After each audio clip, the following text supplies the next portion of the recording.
I have over 60 hours playing Assassin's Creed Shadows, the full game. This is me on my PlayStation 5, as you can see right here. The disc says I have 60 plus hours spent. Okay. And so anything I'm going to say next is going to be my confirmations and my experience, opinion so far. I have not finished the story because I'm not one of those who rushes through to finish the game. I'm enjoying the side missions, exploring the world, so much things to talk about. And I actually already have almost 40 videos on my YouTube on this very channel that will cover everything from guides on combat, tips and tricks. I'm talking endless amounts of stuff that's very useful for you guys. But today we're going to be talking and confirming a lot of things that we've already seen from the hands-on, previews, and so much more. So while I'm sitting here showcasing that I am playing it, I can't click on this because my YouTube channel will get banned for basically leaking the game. And we don't want to do that out of respect for the developers, also for the community. You guys don't want me to lose my channel. So there's that. So I'm in a predicament to speak about this, but I'm going to use the pre-made footage or the hands-on that they've had and other content like trailers and things like that that they put out while I break this stuff down. If you see my channel, I already have an amazing combat guide that is 100% correct, which we'll talk about later. And I have other things that I discuss when it comes to stealth and the overall experience. And today we're going to start confirming a lot of these different things that other people have said, that Ubisoft has said, what is true, what is not, what is really going on with this game. So first thing I want to say is I'm not going to give my review today, but I'm loving this game. It's already in my top 5 best Assassin's Creed games. I've played every single game more than once, not all of them more than once, but some of them twice. And in last year, I was playing almost all of them back to back on my live streams. So if you've been here, you already know that yes, he's experienced and he's replaying the games in hype to try to see if this one hopefully lives up for it. And it does for me, for a lot of different reasons. And so the conversation about what you're getting out of this game, yes, it has the RPG systems within it. And some people don't like the RPGs for different reasons, whether it's the parkour, whether it's too bloated of content and it's grindy. There's things and complaints that are totally viable. Like Valhalla was exhausting to some people. You really had endless content in there that they kept adding. That's not necessarily a bad thing. But in this game, they have more meaningful content, and it comes in the form of what I talked about on one of my videos, which is super cool. The allies. Allies are actually very important. There's 2 mechanics that are going to be very cool. Scouts, which basically just give you information, can tell you locations of targets, can find things for you. Basically, those are just a quick generic thing where you just recruit a scout, and then you're able to use them in the open world to find targets and do things like that. We already seen that information, but those are going to be critical, which I'm going to get into later with the hideout system. The hideout is basically another skill tree, by the way. But I wanted to stick to the ally part of it because this is such a cool thing. And they talked about it a lot, Ubisoft. Like, hey, you know, we got an ally system and we're going to supposedly, right? Most of us are skeptical. Oh, this ally system is going to be in depth. You can actually, you know, meet these characters throughout the story and in side missions, and then they'll develop your relationship with them if you choose or not. Okay, so it's actually very incredible. I have a separate video that I can't upload, of course, because of the content, but that video, I'm telling you, I feel like I drank 10 cups of coffee just talking about it, because that video is going to be so exciting, and it's about an ally. But the point is, you can choose to work with them or not even bother with them. And whether you use them in action, call them in during your fights and stealth and stuff, and they can distract enemies. There's a lot of variables, whichever playstyle you want to pick up, you know, and that is interesting in itself. But the story of each of them, building that relationship and helping them out, is what makes it feel so organic, makes it feel so natural and authentic within the story. A lot of times if you get something like that, it's like, oh, you got an ally and there's no story, you don't really care about them, and they're just there to help you, and that's fun too if you want.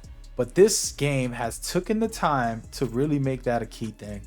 And so basically what I'm talking about is the side content, because before I get into the story, the side content is so deep. All right, you have the objective board where you have your main targets, and we've all seen them. I'm not going to showcase it, but we've all seen the picture of the main targets with masks, and they, not all of them had masks, but basically they all had masks actually. And then you reveal who they are, you can kill them and do all this different things, and that's the main plot. But then there's all of the branching stories, the different clans and crews, the different regions and different things that actually open up new stories and plots that you can focus on if you want. And of course, you guys know me. Honestly, I've had this game for over a week now, and I already feel like I'm halfway through the story, but I've been loving the side stuff. If there wasn't a release date and I didn't have to make videos, this game would take me over 100 hours just because I want to do everything. And I'll explain why, but that's number one. So very cool system that they have where you can care less about those things and focus on the main target, or you can expand. You're going to get more points. You're going to get better gear. You're going to get very cool plots that are interesting in their own right. So that's fun. Now, talking about plots, I have a really amazing video about the plot. I think this story is great. Each of the two protagonists have their own plot line happening separately, and then they're coming together, as you saw in the trailers and the breakdowns. They have their own narrative that blends together, and sometimes they might bump heads. Who knows what could happen, right? I don't want to spoil anything about it, but it could be very interesting to see two people coming together. And so that is another fun factor, in my opinion, that they did well, and that I'm hoping, you know, people will enjoy. Personally, I know I'm enjoying, and this is one of my favorite Assassin's Creed games, and that's why this video exists. Top 5 so far, and it might go higher once I finish it. I'm only 60 hours in, and I'm not rushing making content. I have almost 40 videos uploaded, and I'm going to do a lot more as well. So when I have a chance to publish those, I will. Ubisoft is not allowing it for now, but in about a week or so, I'll be publishing and making it happen when it comes to the new content. Now, outside of that, we're gonna get into the biggest mechanic that I thought I wouldn't care for. I actually didn't care for. I'm just gonna say it. I'm gonna be blunt. I can care less about when I first seen it, and I said, oh, not another one of those. The Valhalla system, you're making your little base, you're not really doing much there, and it doesn't even matter as much. Fun fact, oh my gosh, it does matter, and it is awesome. And we're gonna pause this video and let you see the hideout and all the new information, plus my confirmation of this. So you're in this little village. This is kind of like a safe zone. The moment you walk in here, you can't really fight anybody, and it's all vibes. So players will, the people you recruit, whether they're an ally, a scout, they'll come out here. You'll see them doing things like fishing, somebody laying back in the grass writing a poem, somebody doing laundry, another person, you know, playing the flute. I mean, it's endless what you can find in here, and then you can design all this stuff. And what you're seeing here is not generic, all right? You create this yourself. Just to be clear, you're going to customize this in your way, okay? You can put whatever you want on those as display. And this doesn't matter that much until you do it and you start feeling like, oh, this is my home. Oh, that's cool. And I actually felt that about a day ago. I designed it a little bit and I got into it. And then I said, wait a minute, like, this is really my home now. This is like my second home. I've got 60 plus hours on the game, and this is pretty cool. I started designing things on the floor. I started really expanding and loving just the customization of the areas. But you're building the buildings. You can connect all the buildings together, and there's people roaming, the kid, the other allies, they're everywhere. And sometimes they'll interact with each other depending on where you put them and how you want to use them. And of course, you have a lot of pets that you can go and pet. You find these throughout the world.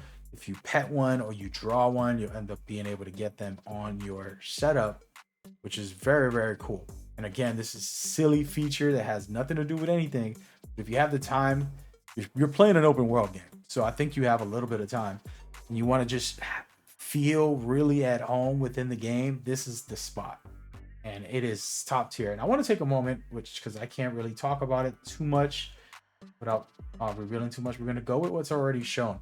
Reduce gear upgrade costs by 20% in the Forge. Okay, so they are a menu of each of the houses that you can build around your neighborhood in this hideout in your little village that you're creating. Each of these houses have buffs. And I mean, like, we've seen a lot of them through the previews and the breakdowns, but I'm telling you, the buffs in this thing is next level, and I absolutely love it. And I think people have to pay attention to this because this is the #1 thing. And I have a guide video for this, breaking it down all the way. You'll see how it all goes in the near future. But you have so many key things in here. You get more scouts. You can upgrade your weapons with this. You can basically reduce costs for things. You can train your allies. I mean, there's a long list of just upgrading these places to be able to buff yourself. So it's a skill tree in itself. And then, of course, the dynamic weather, the seasons changing. Look at how beautiful the fall looks.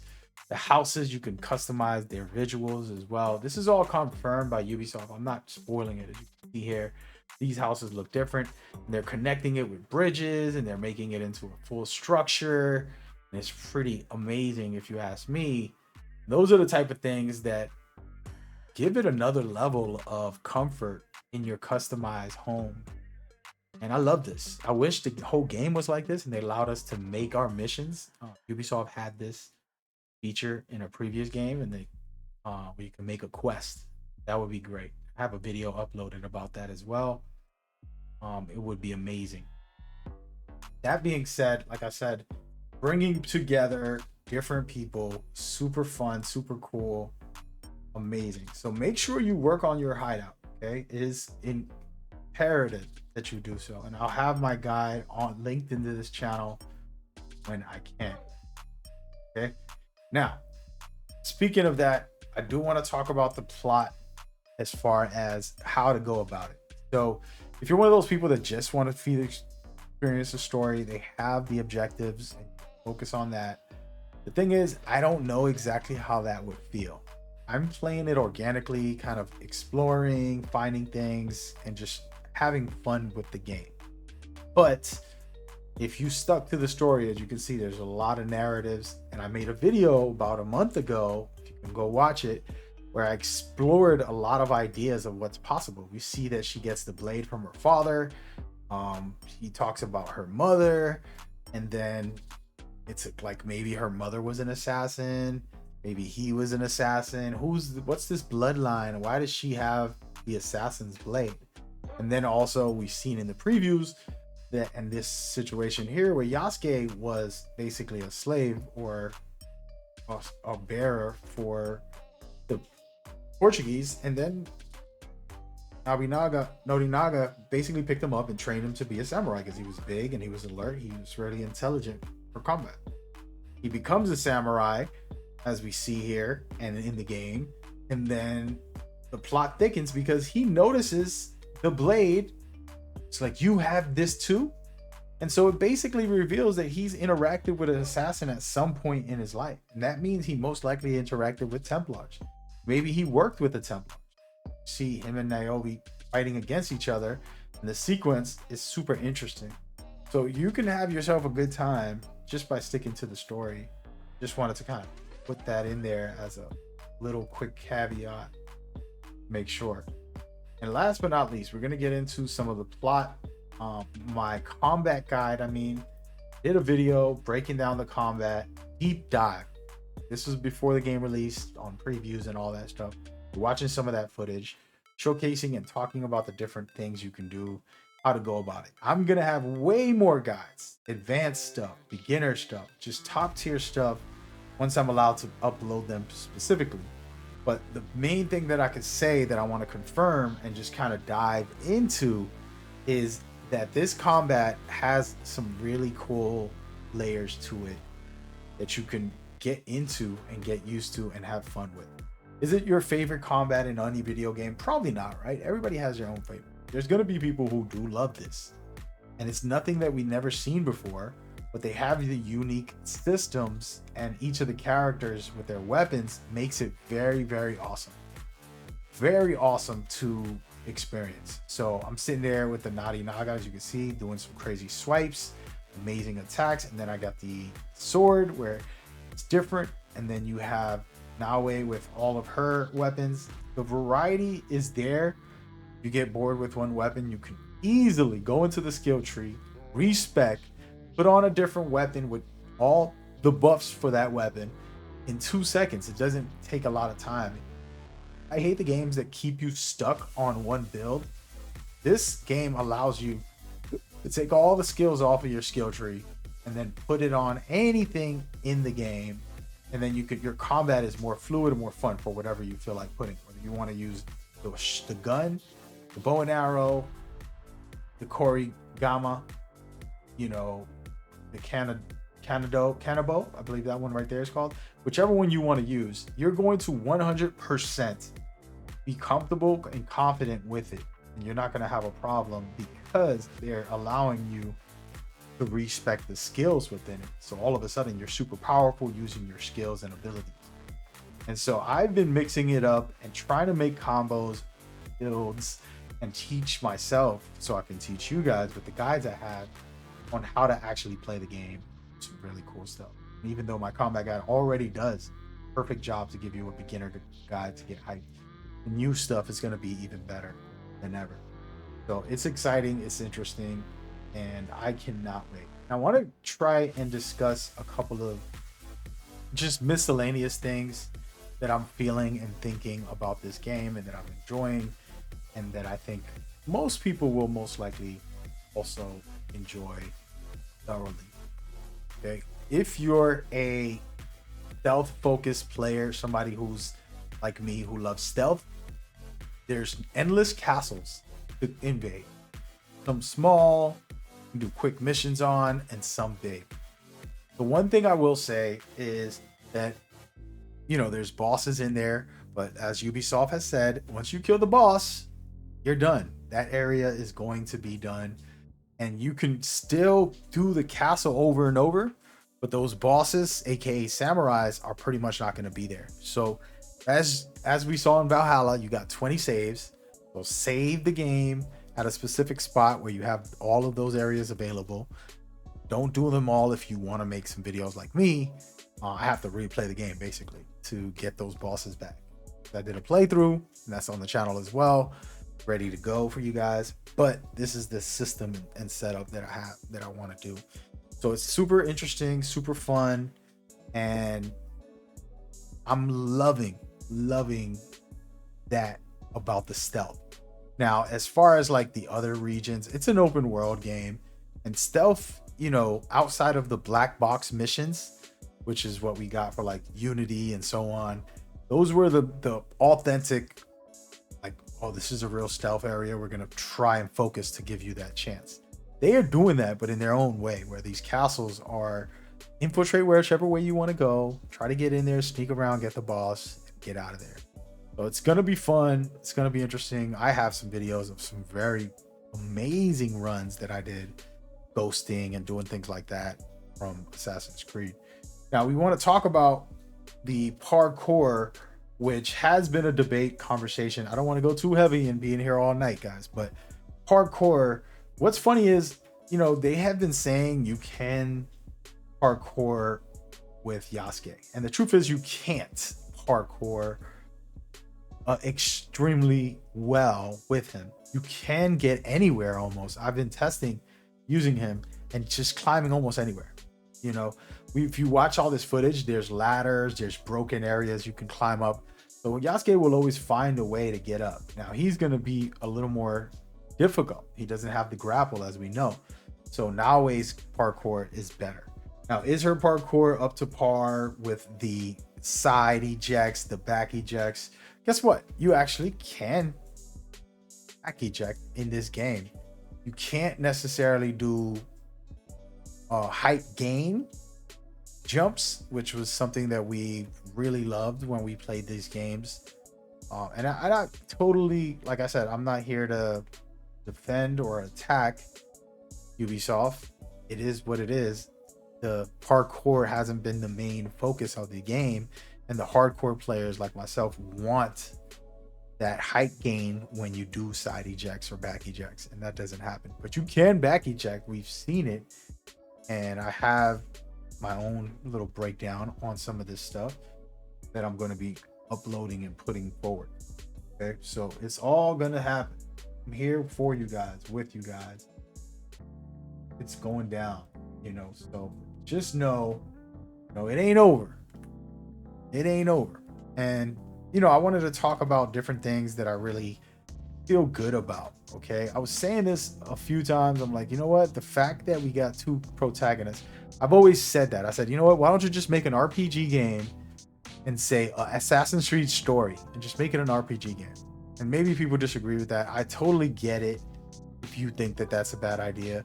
But I just said that because I wanted a true stealth and parkour Assassin's Creed game where it's mostly focused on the stealth and parkour. So I personally rather see that, you know, but that's just me.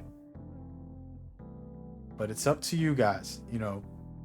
Height gain and the height gain ejects and things like that are not in the game, but you can side eject and also back jump, back eject, we call it. You can still do that. So it's kind of like a give or take. And I'm excited. We see a lot of footage. We've seen a lot of different things about the game. I'm excited for people to just play and see where they stand with it as far as the overall experience. I got way too much to say when it comes to my experience with this game and some more breakdowns. I'm going to be doing a bunch of stuff leading up to the time where I'm allowed to release. And feel free to drop what you think I should do next that is currently safe and possible before the game releases, because I don't want to spoil anything for studio. Again, I got the game early and I'm not under NDA by them, but I respect the hard work and dedication. So I'm not going to spoil it. Hope y'all understand and respect that and see like, okay, this was informative. He's confirming a lot in this video. Gave us as much as he possibly could. Couldn't show actual new footage, but at least he's confirming the stuff that we've already heard. You know, confidently, everything I said isn't speculation. It's my hands-on experience. So in a way, I basically just gave you my hands-on of the game after 60 hours, and I'm not done. So that's what's going down. Expect some more guides, tips, and tricks. We got the giveaway on the channel. I forgot to mention, if you're watching this all the way through, you have a chance to win. Leave a comment, get a chance to win. Enjoy. I'll see y'all on the next one. I'll stay safe, stay blessed. Peace.